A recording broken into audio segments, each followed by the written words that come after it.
All right, Tucker, thank you. Great show as always, and welcome to Hannity. We are following multiple developing stories tonight. First, two high-profile so-called champions of women and women's rights. Democratic Senator Al Franken, Congressman John Conyers remain in hot water tonight over numerous allegations of sexual misconduct. And you won't believe who all of a sudden is calling for due process under the law in order to defend her embattled colleagues. We'll tell you about that. We'll also expose the phony double standard within the Democratic Party today. Plus, we're continuing our investigation of the investigators that are carrying out the Russian probe. Tonight, we have new damning information about special counsel Robert Mueller and one of his top investigators, Andrew Weissman.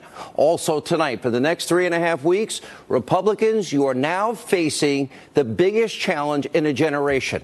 I have an important message to those in the U.S. Senate who have not been fulfilling their promises. Plus, we have good news to report tonight. The economy is booming, and this all despite congressional inaction. The president is building a steady record of accomplishments. That and much more in tonight's breaking news opening monologue. As we speak tonight, the Democratic Party is drowning in a sea of scandals. Senator Al Franken has been forced to issue multiple apologies after now 4 women have come forward to accuse him of sexual misconduct. Now, the allegations include unwanted kissing, groping, and earlier today, Franken apologized yet again, but made it clear he has no plans to step down. Watch this. I know that I've let a lot of people down, people of Minnesota, my colleagues, my staff, my supporters, and everyone who has counted on me to be a champion for women. If you had, asked me 2 weeks ago, would any woman come forward with an allegation like this, I would have said no. And so I cannot speculate. This has been a shock, and it's been extremely humbling. I am embarrassed. I feel ashamed. What I'm going to do is I'm going to start my job. I'm going to go back to work. I'm going to work as hard as I can for the people of Minnesota, and I'm going to start that right now. I'm someone who hugs people. And I've learned from these stories that in some of these encounters I've crossed a line. Now, Senator Groper is not the only high-profile Democrat now facing sexual harassment allegations. The longest-serving member of Congress, John Conyers, is in hot water after new revelations show that he settled one sexual harassment case out of court, paying a former staffer not out of his own money, but out of congressional office funding. Another congressional aide has also accused the Democratic congressman of verbally abusing her and even said Conyers once held a meeting in his underwear. This weekend, Conyers issued a statement announcing his decision to step down as the ranking member of the House Judiciary Committee, but Conyers said he has no plans of resigning from office, writing in part, quote, "I very much look forward to vindicating myself and my family before the House Committee on Ethics." Of course, there's no shortage of Democrats in Congress that are coming out to defend Franken and Conyers. They're Democrats. All of a sudden, they have discovered, wow, due process and not rushing to judgment is a good thing. Imagine that. Take a look. Should Franken resign? Listen, Al Franken has acknowledged what he did was wrong, and it was wrong. He has also submitted his whole case to the Senate Ethics Committee. I think that was the right thing to do. Do you think Congressman Conyers, you sit with him on Judiciary, should he resign? Well, I think the ethics process should proceed. You know Senator Franken, you've served with him. What do you think should happen to him? Should he resign?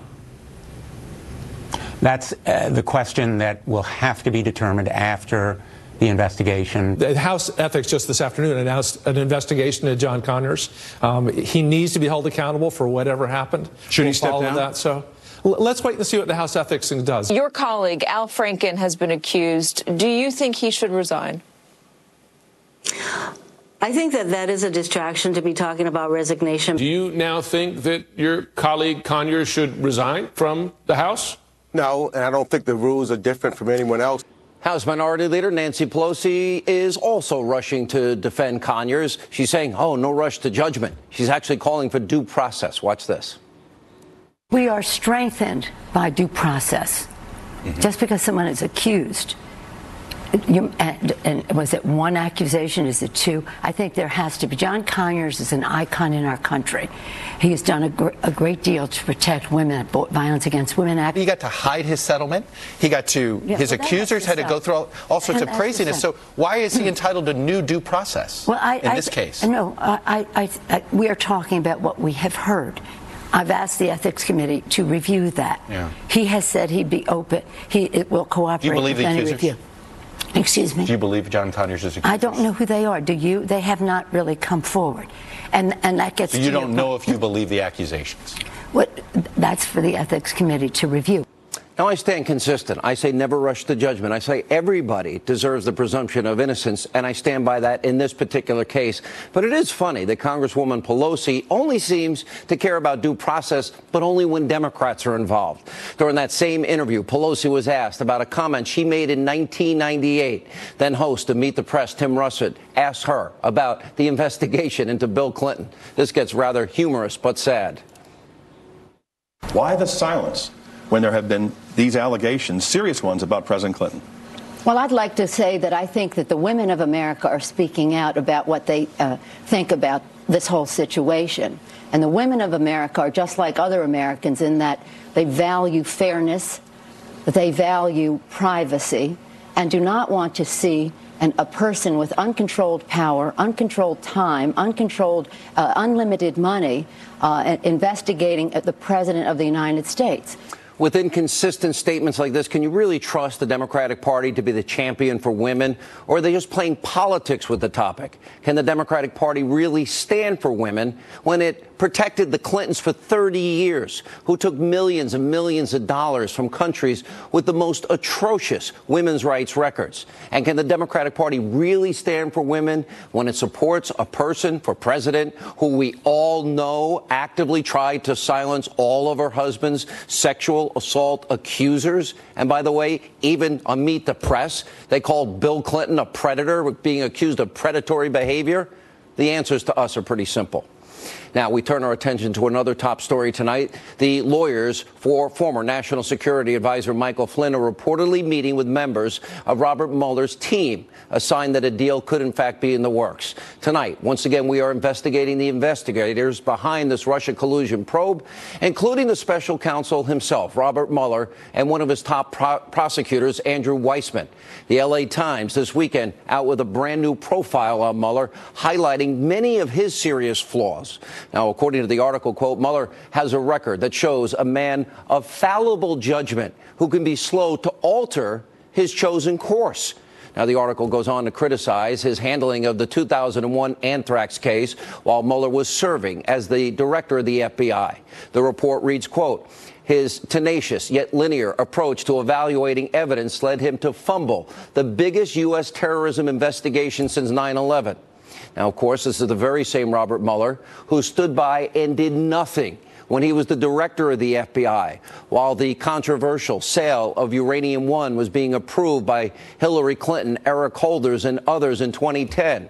Now, keep in mind, in 2009, the FBI had evidence of Russian bribery linked to Uranium One.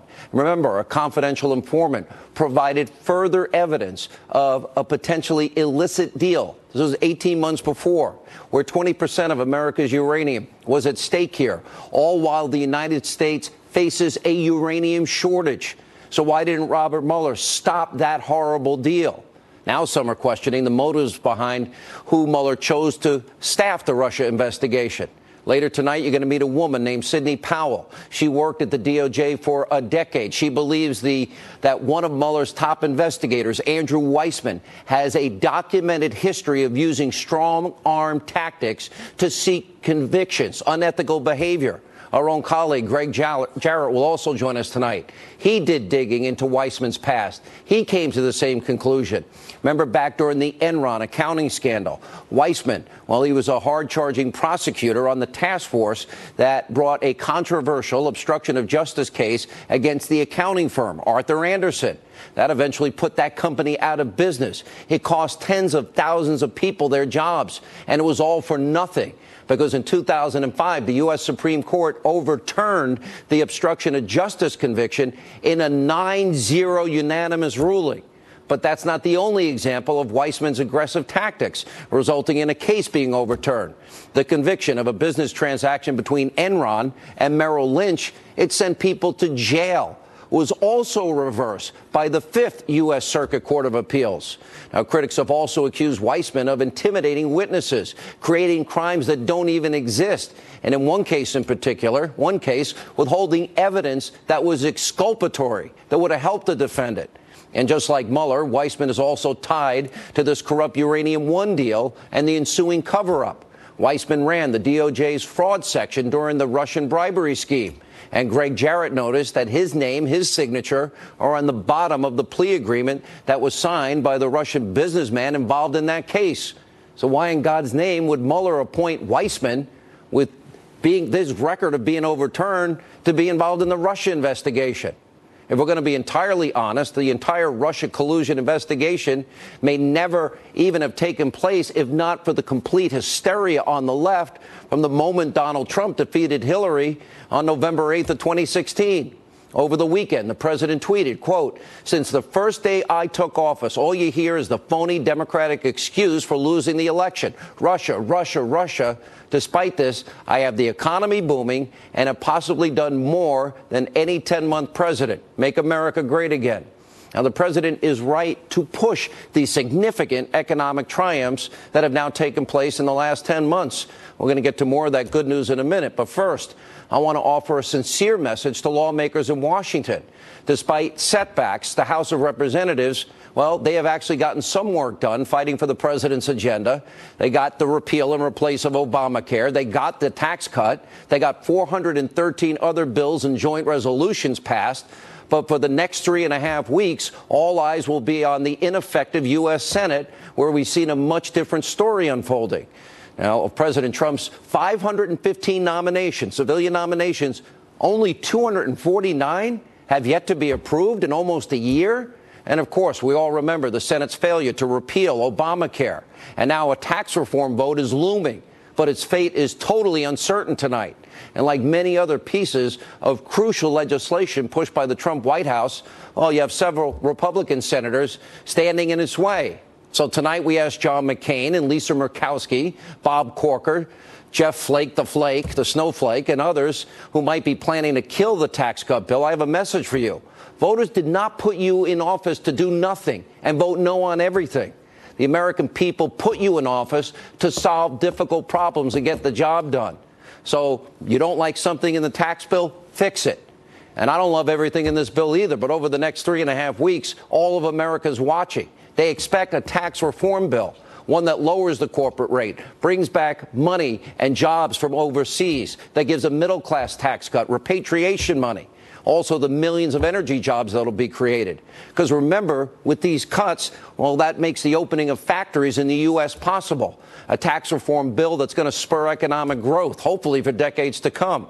No, the bill's not perfect, but earlier today, Senator Rand Paul announced he will support the Senate's tax reform legislation. Like him, I wish it went further. It's time for other lawmakers to join him. There's too much at stake. Do you even care about the forgotten men and women in this country, people in poverty, on food stamps, out of work? Now, despite the Senate's inability to pass laws and approve the president's picks, well, the president, he's working at the speed of Trump and has for the last 10 months to get things done. And, of course, members of the lazy, destroy Trump media aren't interested in doing their job, so we'll continue to do it for them. Take a look at that screen right there. Here are just some of the president's accomplishments. Now, there are so many, it would take us way too long to read them all. On top of the president's accomplishments since he took office in January, look at the economic numbers. Things are booming. According to the latest numbers available, in October, 261,000 jobs created. Unemployment, a 17-year low. Consumer confidence, a 17-year high. Median existing home price for all housing types in October 27.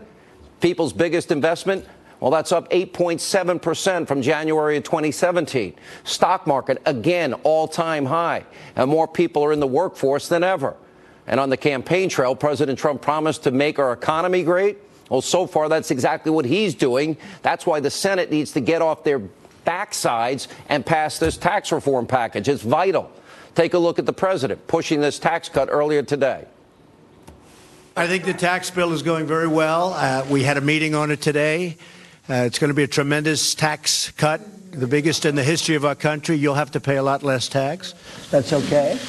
But we're going to have a tremendous, I think we're going to have great receptivity. But if we win, I think we'll probably have a bipartisan bill, meaning a number of people are going to come over. But I'm not so interested in that. We're really interested just in getting it passed. Again, it will be the biggest tax reduction in the history of our country. It'll bring jobs. It'll bring a lot of income coming into the country, buying product, et cetera. And I think it's doing very well. Joining us now, author of the best-selling book, Vengeance, former Speaker of the House, Fox News contributor, Newt Gingrich. Mr. Speaker, good to see you. Well, it's good to see you. Look, and go ahead. I think the president has a lot to crow about.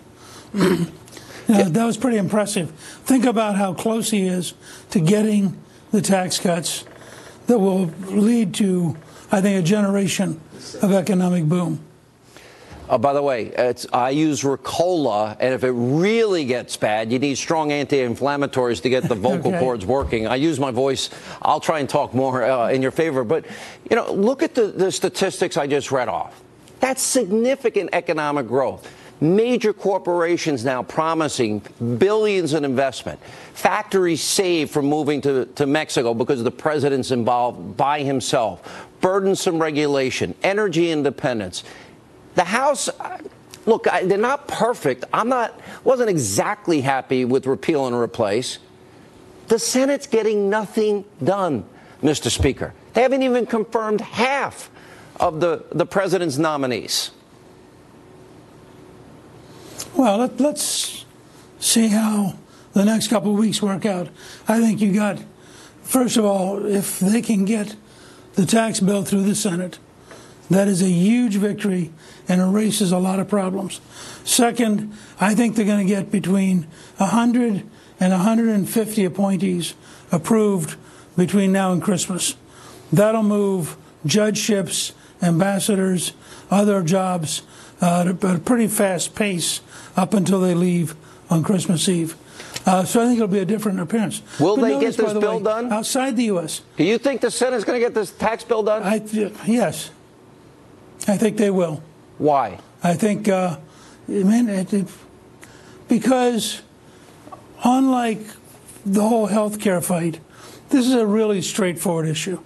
Do you want the American people to have more money, or do you want the government to have more money?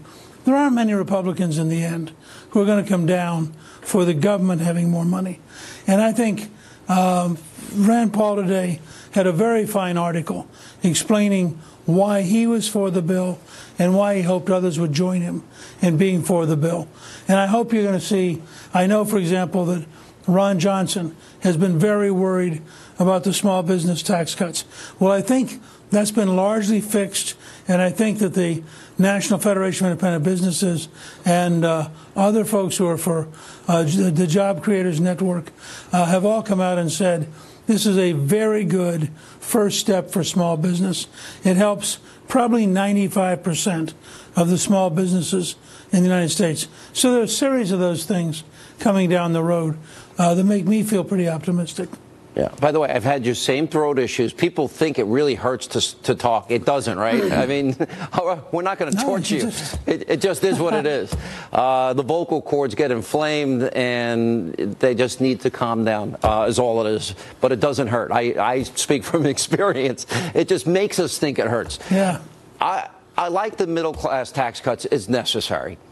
The corporate tax cuts will make us so competitive. Repatriation, there may be as much as $4 trillion that comes flowing back in short order to the United States. The steps the president's taken on energy independence will create millions of high-paying career jobs. I worry about one thing with the Republican Party. Help me out. And that is, it seems Reagan dropped the top marginal rates from 70 to 28% in his presidency. We doubled revenues to the government, 21 million new jobs, longest period of peacetime economic growth up to that point in history. What I worry about is, out of fear that of the class warfare rhetoric of the Democrats, that's why we're not cutting taxes across the board. In other words, top 20% pay 90-some-odd% of the tax bill, the income tax bill. It seems cutting their taxes would be smart, too, for everybody and would work like it worked for Kennedy and Reagan. Your thoughts? Well, it would work, but remember, if you cut the corporate rate down to 20%, virtually everybody who's successful is going to be better off because they own the stock, they own the investments. So this is not exactly anti-success. I think the key here is, can you package a bill where you make it very hard to vote no? And that's the whole game here, making it hard to vote no. And I think they didn't want to give the New York Times, the Washington Post, Nancy Pelosi and those folks an easy club to beat them with. I think it probably was the right decision. I can make a good argument. I voted for the Reagan tax cuts. I can make a good argument for cutting everybody's taxes.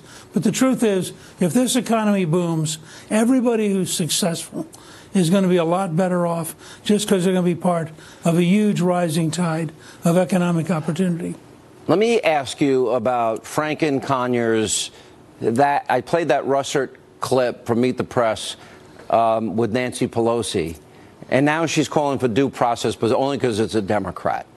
I actually believe in not rushing to judgment on anybody, especially people that deny charges. So, and that goes for John Conyers or anybody else. And I believe in the presumption of innocence. I believe it strongly. I think everybody should. And it's proven me right with Richard Jewell and Duke LaCrosse and in Ferguson, and with Trump having the possibility of winning, or Baltimore, where the media's gotten it wrong so many times. And my question is here, you see selective moral outrage, and then the issue of defending the Clintons for 30 years comes into play. Just want to get your reaction to all of that and what you think of this double standard. Look, we'll look back someday and realize we were the generation that had to put up with the Clintons for our entire life. That may be ending. This may all be coming to a head, and it's conceivable that a year or two from now they will have disappeared, and finally we'll be free at last. Yeah. All right, Mr. Speaker. I like Ricola. If you need my doctor who helps in these moments, I'll give you it offline. I don't want to be encouraging the use of medicines because I'm not a doctor and I'm not going to play one on TV. We hope you feel better. And I would have talked less had you seemed to feel better. Thanks for being with us, Speaker Gingrich. And up next, we're just getting things started. Monica Crowley, Tammy Bruce, they are here to react to the Democratic Party's sexual harassment problems that are getting worse tonight. Later, we'll talk to a former federal prosecutor who's warning Robert Mueller, Andrew Weissman, and their investigation is dangerous and an outrageous abuse of power. That and the term Pocahontas, we'll explain straight ahead. You said there's now a zero tolerance. Yes. John Conyers, what does that mean for him right now? Let's say in or out? We are strengthened by due process.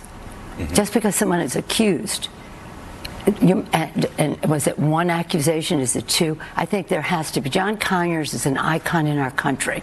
He has done a great deal to protect women, Violence Against Women Act, which the right wing is now quoting me as praising him for his work on that, and he did great work on that. But the fact is, as John reviews his case, which he knows, which I don't, I believe he will do. I believe that he will. Excuse me, may I finish my sentence? Sure. That he will do the right thing. House Minority Leader Nancy Pelosi calling Congressman John Conyers an icon, saying we can't rush to judgment. We need due process amid the sexual harassment allegations. Here with reaction is nationally syndicated radio talk show host, Fox News contributor Tammy Bruce, conservative columnist Monica Crowley back with us. Let's start about the 30 years of defending the Clintons.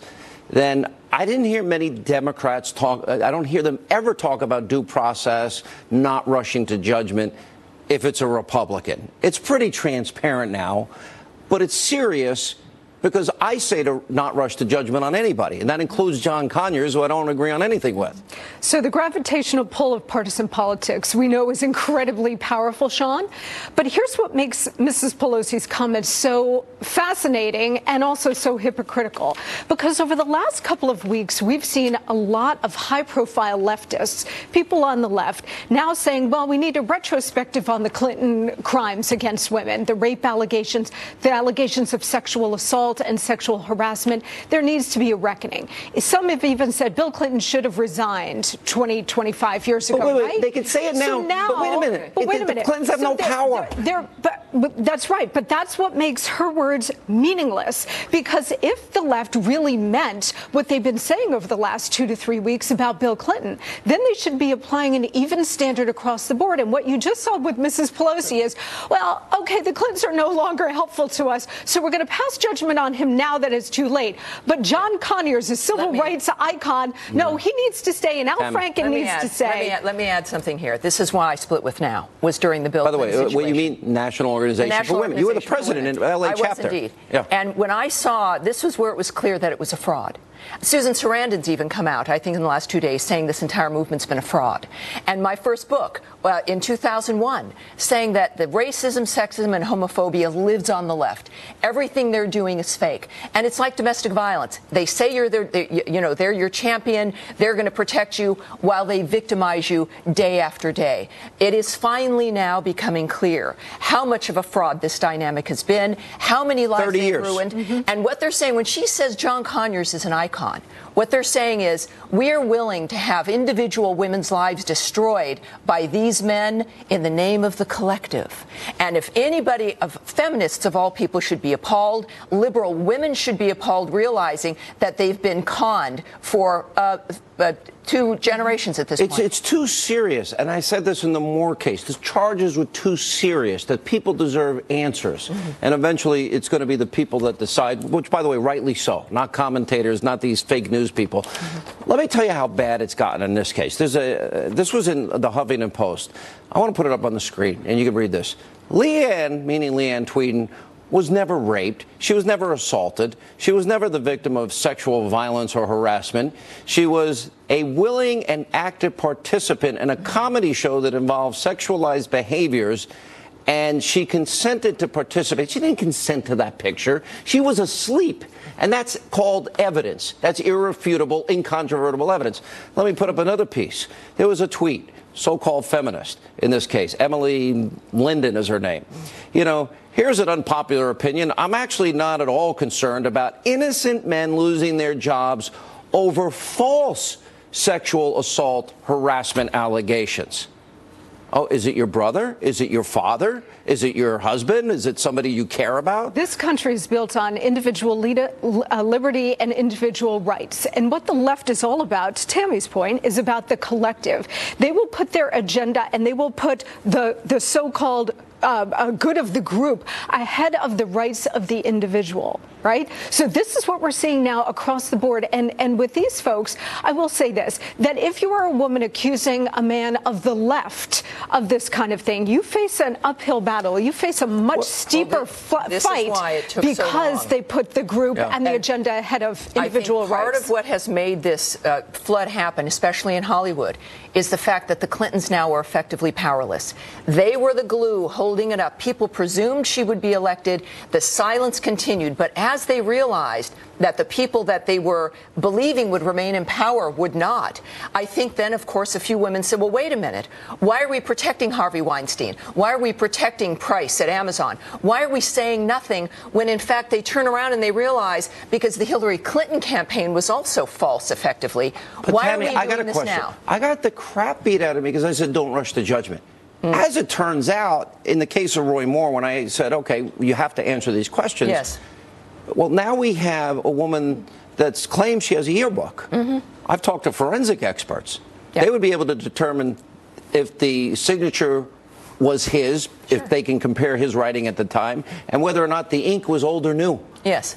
So why isn't nobody's doing the forensic here, which would answer one very significant charge? Yeah. And look, I think we do have to look more cautiously at accusations that clearly have a goal or a benefit attached to them, like accusations made just prior to an election by individuals. Or Clarence Thomas. No, and not that I think that some of those accusers are very credible and others perhaps are not. But the fact of the matter is the people of Alabama will make their decision. What I object to is Mitch McConnell telling him then to leave the race when he has been strangely silent, hasn't he, over the Conyers issue, the Al Franken issue, where suddenly are all these champions on the right because they're all when it scared comes to death, Tammy. Well, but it also does not help their goal and their agenda. Right, but they're all scared to death because God knows what's in anybody's closet here. I think when we talk about the hypocrisy of the left, right, we need to keep one thing in mind, Sean, and this is something you talk about on this program every night. The left is at war in this country, right? They're at war against the Constitution, against free market capitalism, against our very value system. They will not let anything or anybody get in the way of winning that war. We all agree on this point. If these guys in Congress, they want to make the little settlement deals and they want to keep it confidential, they've got to use their own money. They can't use taxpayer money. But this is also, though, about the transparency. And I think that at the same time, you've got a bubble in Washington that exempts themselves from the world as a whole, whether it's Obamacare or sexual harassment. That is what has to crumble. Thank you both. Good to see you both. Appreciate it. Thank Up you. next, we'll continue to investigate the investigators, things you won't hear anywhere else, I promise you, on television. You're going to hear tonight from a former federal prosecutor. She's saying Mueller's investigation is outrageous, an abuse of power, unethical behavior. She'll explain along with Greg Jarrett straight ahead and Sebastian Gorka.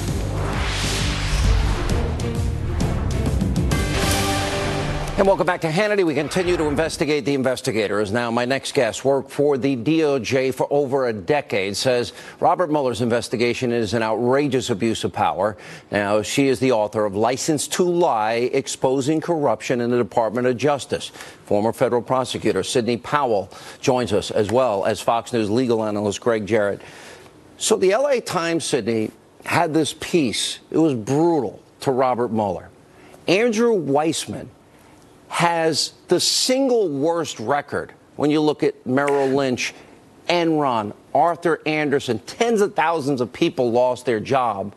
A 9-0 Supreme Court reversal of what he did. And the Fifth Circuit Court of Appeals, same thing, a reversal. Innocent people went to jail because he wouldn't allow bail, and they ended up, again, being exonerated. Also withholding exculpatory evidence in a case. Why would Mueller ever pick somebody with such an atrocious track record if he didn't have an agenda to be kind here, overly aggressive and abuse the power of that office?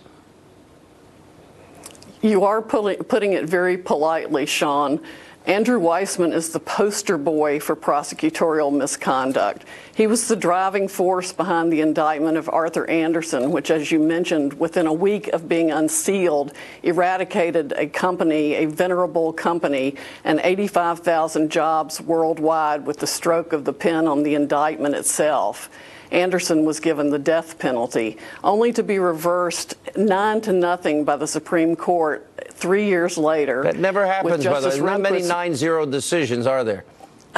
No, there are not. And Justice Rehnquist wrote for the court, it was shocking how little criminal culpability the jury instructions required. Mr. Weissman had obtained the conviction by eradicating criminal intent from the jury instructions and persuading the judge to give instructions that simply were devoid of that crucial element.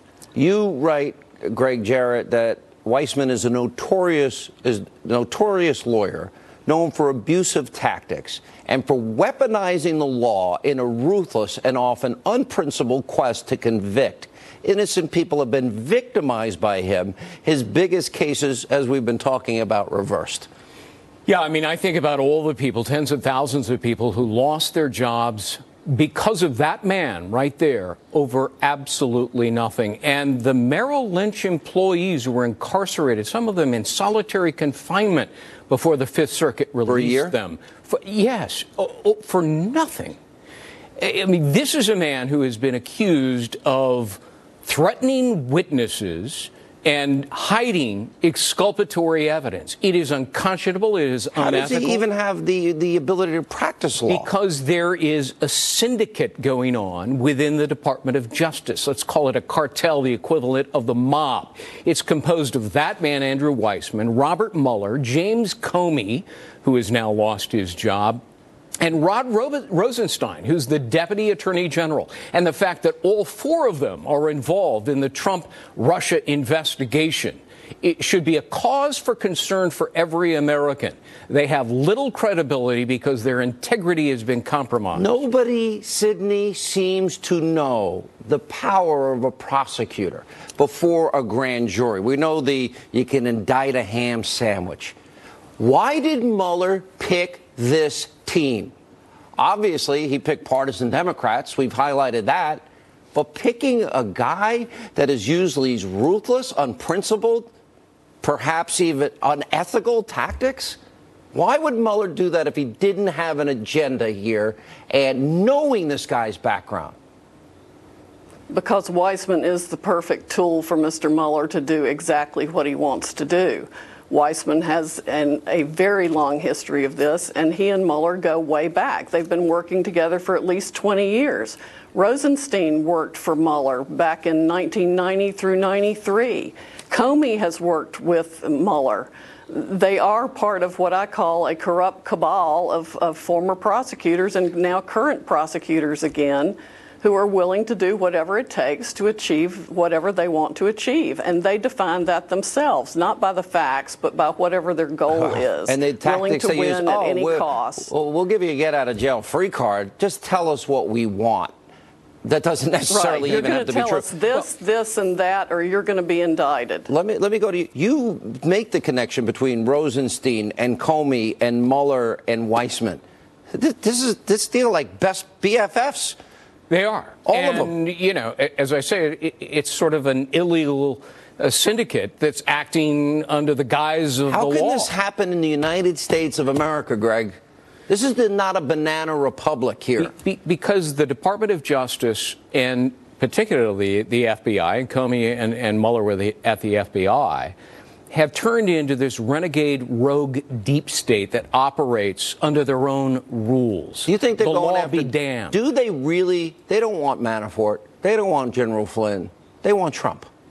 Yes, and what I worry about are ruthless prosecutors who suborn perjury. What they do is they make promises and threats to defendants. You're going to spend 10 years behind bars unless you sign this statement, and the witness says, but that's a lie, and the prosecutor doesn't seem to care. Or I'm going to go after your son.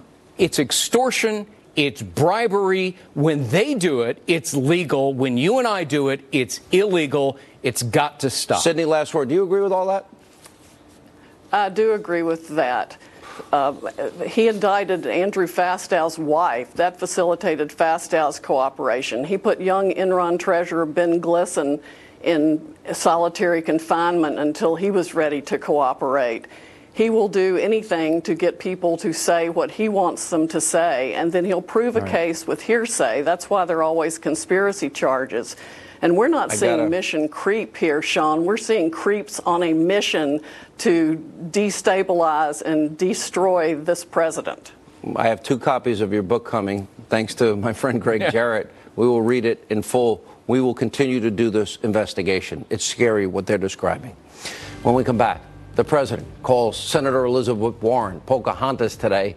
The left, irate. Well, we're going to explain why the liberal senator is the one who exploited minority status. And we'll get reactions. Sebastian Gorka's next. And later we got the biggest example of fake news. Liberal Joe and Mika. You don't want to miss it. You'll laugh. Straight ahead. And And welcome back to Hannity. So the fake news destroyed Trump, liberal media losing their mind yet again over something President Trump said at the White House during an event honoring Native American code talkers who served in World War II. President Trump poked fun at one of his favorite targets, Democratic Senator Elizabeth Warren, who has been proven to have lied about her Native American heritage. Here's what he said. You were here long before any of us were here. Although we have a representative in Congress who they say was here a long time ago. They call her Pocahontas. But you know what? I like you because you are special. Now, of course, the liberal media is jumping all over the use of the word and the name Pocahontas, which is called Warren repeatedly. But shouldn't they be more focused on going after Warren, who's exploited her fake Native American heritage for her own personal gain? Here with reaction, former Deputy Assistant to the President, Fox News National Security Strategist, Sebastian Gorka. Dr. Gorka, Warren is now saying Trump called me a racial slur, will not shut me up. Well, there was a big investigation, and the use of minority status when it's not accurate seems to be a far bigger offense that the left will never talk about. Your reaction? It's a continuation of everything you've covered so far in your show. There is a protected class in this country, and it's the elite of the left. They're like untouchables. If you're Conyers, if you're Al Franken, if you're Bill Clinton, you can preach that you're for women. You can preach that you're for the victim. But when you get caught red-handed, nothing happens to you. It's the same with Senator Warren. This is a woman who had a no-show job or a job where she taught one course and then picked up $400,000 from Harvard a year. And then she's culturally, let's use the correct phrase, Sean, she's using cultural appropriation. She's using the Native American heritage to get that job. And then when the president pointed out, Dr. Gorka? No, the left couldn't prove it. They tried their best to prove it. The best we found out is that she said, well, when she was young, her family told her that she had Cherokee blood in her. No proof, zero proof. When the president points it out, then she's the one who's been abused. Wrong. You abused the American native heritage when you lied about your ethnic background, Senator Warren. And tried to take advantage of minority status that she never deserved. Right, and which Harvard then waved as a flag in 1996 when they were accused of being too white. They said, no, look, we've got this woman on our faculty and she's part Cherokee. Bogus. This is fake news. It's classic fake news, Sean. All right, what do you think? We've got all this hypocrisy going on as it relates to sexual harassment. The very same Democrats that many of whom were involved in smearing all the Clinton women, I mean smearing and defending what we now know is predatory behavior of Bill Clinton, and the outrage they show only when Republicans are accused of such things. Now they talk about due process. Now they talk about not rushing to judgment. Right. I'm consistent. I think that should be the case. Take everything seriously. They're too serious. Charges are serious.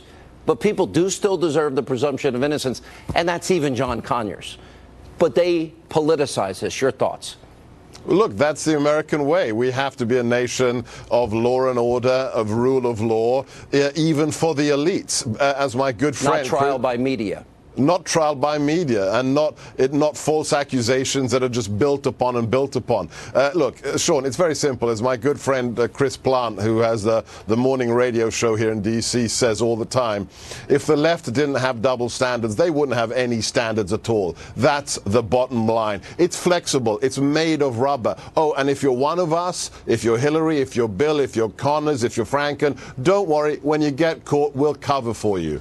What should happen in those cases? In the Franken case, you have evidence, and you have an admission, although not on everything. In Conyers' case, he says no. In Moore's case, he says didn't happen.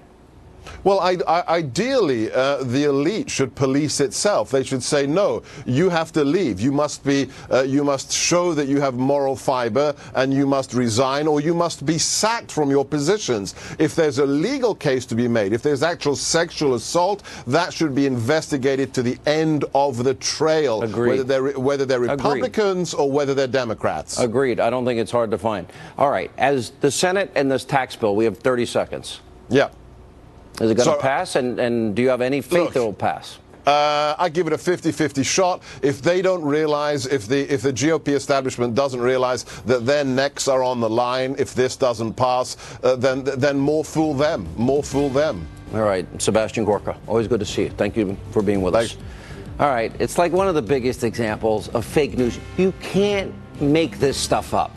We're going to show you how liberal Joe and Mika on Conspiracy TV MSNBC straight up lied to their viewers. That's next. All right, before we go tonight, I just had to share with you the biggest example of fake news yet. Liberal Joe and Mika at MSNBC actually caught red-handed just lying to their viewers. They pretended that their show on Friday, which was actually taped on Wednesday, was live as the day after Thanksgiving. Watch this fake news. Whoa! Wow. That was a great Thanksgiving. It's Friday, November 24th. Game? Hope everyone had a great Thanksgiving. How was your Thanksgiving? Happy Turkey Day. Willie, how was your Thanksgiving? I've still got the belt unbuckled. I'm telling you. The game. I'm not comfortable. There was a fist fight at my dinner table. It was incredible. My God. Yeah. Good to have you all on board on this day after Thanksgiving. Whew, I'm stuffed. I always cook the turkey with the guts in it. Joe didn't notice. I know. Ate the bag. I ate the bag and Good. like It's good. in one bite. Good. Was it BPA free? It was. Yeah. I don't know what, and it was still a little frozen, but that's okay. Well, you know what? Though, the game last night will make up for it. That last. I'm stuffed. The game last night. Oh, you can't make this up. This also got the attention of some of their viewers who took to Twitter and slammed the tube for this sleazy deception. Look, sometimes you do tape shows. I have a message to Joe and Mika. Well, not really. This is why nobody trusts you, and very few people watch you. You know, can you just kind of try a little bit? They're so insane over there at this point. Everything Trump makes them bubble and fizz like Alka-Seltzer in water. And it doesn't matter how many times they're wrong. Now they just outright, oh, I am so stuffed. Oh, but the game saved Thanksgiving. Thank God the game was great. Yeah, the game that wasn't played and the turkey that wasn't eaten. Can't make it up. All right, that's all the time we have left this evening. As always, thank you for being with us. Set your DVR, never miss an episode. We will always be fair and balanced. We're not the Destroy Trump media. Let not your heart be troubled. Laura Ingraham, did you see my Twitter frying that turkey? And I mentioned you. You know something? I was very proud of you for frying that turkey. And I appreciated the fact that you acknowledged I was a doubting Laura. I didn't know that you were so handy around the kitchen, Sean. Excuse me. I was a dishwasher and a cook. Oh, God. Must we hear that old trope again from you? I worked the road crews. Oh, okay, my God. What did you do when you were 13? I was a cook in a restaurant. I was a paper girl, and I mowed lawns. I did that at 8. I picked blueberries. Oh, you know, way ahead of I you. walked 10 miles to school in bare feet. Okay, that's what I did. Uphill both ways. I know. I got the story. Good Have to a great see you, show. Sean. All right. Thanks so much.